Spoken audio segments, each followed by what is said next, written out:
দেশের সবচেয়ে ধনী পুরসভার ভোটের ফল হলো ত্রিশঙ্কু। বৃহন্মুম্বাই পুরসভা নির্বাচনে নিরঙ্কুশ সংখ্যাগরিষ্ঠতা পেল না কেউই, কিন্তু নোট বাতিল পরবর্তী সময়ে একের পর এক ভোটে ভালো ফলের ধারা অব্যাহত রাখল বিজেপি। একা লড়ে মহারাষ্ট্র জুড়ে দারুণ রেজাল্ট করলো তারা। বৃহন্মুম্বাই পুরসভায় ৮৪টি আসন পেয়ে বৃহত্তম দল হয়েছে শিবসেনা। এরপরেই রয়েছে বিজেপি, তারা পেয়েছে ৮১টি আসন। কংগ্রেসের ঝুলিতে গিয়েছে ৩১টি আসন। শরদ পাওয়ারের এনসিপি ৯টি এবং রাজ ঠাকরের এমএনএস 7টি আসন পেয়েছে। हमारी पार्टी नंबर 1 की पार्टी है मुंबई में। देश में माननीय मोदी जी ने जो पारदर्शी प्रामाणिकता की राजनीति शुरू की, आज उसी विश्वास को साथ देने का काम, उसी विश्वास को आशीर्वाद देने का काम मुंबई और महाराष्ट्र की जनता ने किया है। পুরো ভোটে বিপর্যয়ের পর ইস্তফা দিয়েছেন মুম্বাই কংগ্রেসের সভাপতি সঞ্জয় নিরুপম।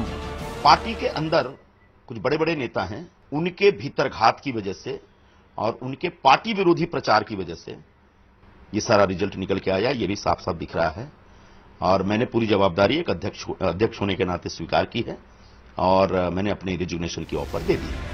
ত্রিশঙ্কু ফলের পর প্রশ্ন উঠছে, তাহলে বৃহন্মুম্বাই পুরসভায় বোর্ড গঠন করবে কে?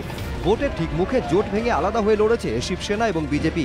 একে অপরকে দুর্নীতিগ্রস্ত আখ্যা দিতেও দ্বিধা করেনি। এবার কি ভোটের পর বোর্ড গড়তে দুই শরিক এক হয়ে যাবে, নাকি অন্য কারো সাহায্য নিয়ে বোর্ড গঠনের চেষ্টা করবে দুই দল? সেক্ষেত্রে কংগ্রেস ফ্যাক্টর হয়ে উঠতে পারে।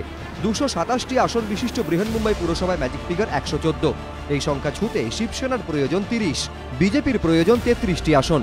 শিবসেনার ৮৪ সঙ্গে কংগ্রেসের ৩১ জুড়ে গেলেই হয়ে যাবে ১১৫। সেক্ষেত্রে ম্যাজিক ফিগার ক্রস করে যাবে তারা। কিন্তু শিবসেনা এবং কংগ্রেস দুই ভিন্ন মেরুর দল, তাদের পক্ষে কি একসঙ্গে আসা আদৌ সম্ভব?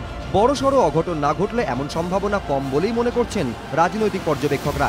অন্যদিকে বিজেপির ৮১-র সঙ্গে শরদ পাওয়ারের ৯, রাজ ঠাকরের ৭ এবং ১৪ জন নির্দল জুড়ে গেলে সংখ্যা হবে ১১১। অর্থাৎ ভোট গড়তে হলে বিজেপির আরও ৩ জন প্রয়োজন হবে। কিন্তু পুরো ভোটে আলাদা লড়লেও মহারাষ্ট্র সরকারে এবং কেন্দ্রীয় সরকারে বিজেপি শিবসেনা এখনও একসঙ্গে রয়েছে। তাই এক্ষেত্রে ফের দুই শরিক যে একজোট হয়ে ভোট গড়বে না, তাই বা জোর গলায় কে বলতে পারে? আর তেমনটা হলে ফের একবার এশিয়ার বৃহত্তম পুরসভার রাশ যাবে শিবসেনা বিজেপি জোটের হাতে। এবিপি আনন্দ।